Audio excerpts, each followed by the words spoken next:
प्यारे दोस्तों, सादर अभिवादन। एनजेपी इंडिया के मंच से मैं हूं आपका साथी महेश कुमार वैद्य। आज एक बार फिर बात करते हैं कांग्रेस के वरिष्ठ नेता राहुल गांधी की लोकसभा सदस्य से जुड़े मसले की। शुक्रवार को आए सुप्रीम कोर्ट के फैसले के बाद यह स्पष्ट है कि राहुल अब फिर लोकसभा सदस्य बनने जा रहे हैं, मगर यह फैसला एक बड़ा सबक भी है। राहुल गांधी के लिए ही नहीं, बल्कि पीएम मोदी और अमित शाह सहित उन सभी नेताओं के लिए जो किसी न किसी स्तर पर सार्वजनिक जीवन में सक्रिय हैं। मैं अपनी बात थोड़ा सुधार कर कह रहा हूं। सुप्रीम कोर्ट ने फिलहाल गुजरात हाई कोर्ट के उस फैसले पर रोक भर लगाई है जिसमें सूरत की निचली अदालत ने राहुल को 2 वर्ष की सजा देने के फैसले को बरकरार रखा था।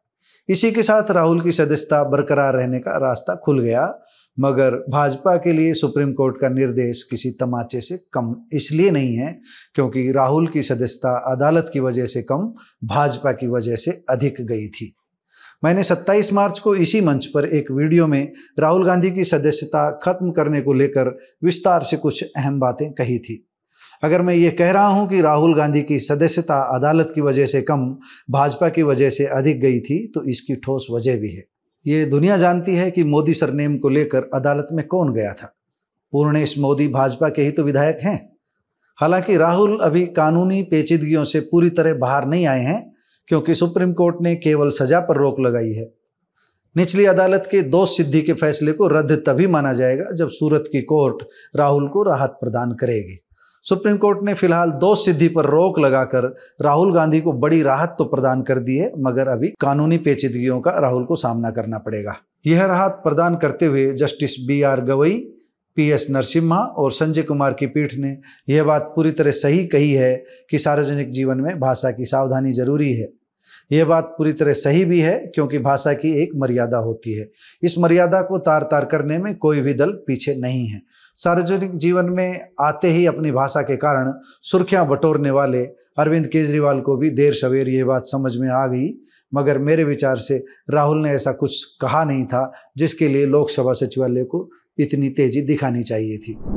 सुप्रीम कोर्ट की यह बात सबसे अधिक गौर करने लायक है कि निचली अदालत ने अधिकतम सजा देने का कोई कारण नहीं बताया है। इस विषय में आगे बढ़ने से पहले यह जानते हैं कि कब क्या हुआ था।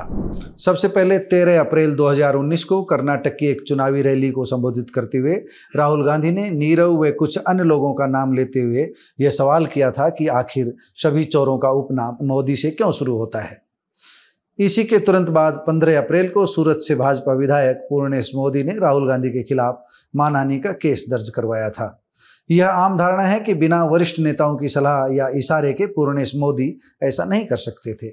इस बीच 23 मार्च 2023 को सूरत की मेट्रोपॉलिटन अदालत ने जब पूर्व कांग्रेस अध्यक्ष को मानहानि का दोषी पाकर 2 वर्ष जेल की सजा सुनाई, तो लोकसभा सचिवालय ने तेजी दिखाते हुए 24 मार्च 2023 को ही राहुल गांधी को बतौर लोकसभा सदस्य अयोग्य घोषित कर दिया। इसके बाद ही हमने कहा था कि यह लोकसभा की सदस्यता जाने की नहीं बल्कि छीनने की भी कार्रवाई है। फैसला बेशक अदालत ने दिया था, मगर उस फैसले के बाद लोग भाजपा पर उंगलियां नहीं बल्कि पूरा पंजा उठा रहे थे। आम धारणा थी कि सार्वजनिक जीवन में सक्रिय गांधी के साथ ऐसा नहीं होना चाहिए था। इस प्रकरण का कानूनी पक्ष कुछ भी हो, मगर भाजपा को राजनीतिक नजरिए से चिंतन करना चाहिए था। मैंने उसी दिन ये कहा था कि अगर स्वस्थ लोकतंत्र की बात करनी है तो भाजपा को राहुल की लोकसभा सदस्यता बहाल करवाने के लिए कानून में बदलाव की हद तक भी जाना चाहिए, मगर भाजपा की पूरी टीम ने तो इस मुद्दे को सीधे अन्य पिछड़ा वर्ग के अपमान से ही जोड़ दिया था। भाजपा ने अपने OBC के ऐसे नेता आगे कर दिए थे जो कुतर्कों का सहारा लेकर इसे OBC के अपमान से जोड़ रहे थे। हमने तब भी यही कहा था और आज भी यही बात कह रहे हैं कि मूल्यों में इस तरह की गिरावट लोकतंत्र के लिए शुभ संकेत नहीं है। यह मुद्दा OBC के अपमान का था ही नहीं। इस विवाद का संदर्भ सीधे नीरव और ललित मोदी जैसे उन लोगों से था जिन पर राहुल आरोप लगा रहे थे। इसमें जाति की बात आ कहां से गई थी। कुछ नेताओं ने पता नहीं कितनी बार आम बोलचाल में यह कहा है कि सभी आतंकवादियों का एक ही क्यों होता है। मैं यहाँ खाली जगह छोड़ रहा हूँ क्योंकि मेरी दृष्टि में आतंक का कोई रंग और धर्म नहीं होता। जल्दबाजी में राहुल की लोकसभा की सदस्यता छीनने और घर खाली करवाने का गांधी को राजनीतिक रूप से कोई नुकसान नहीं हुआ है।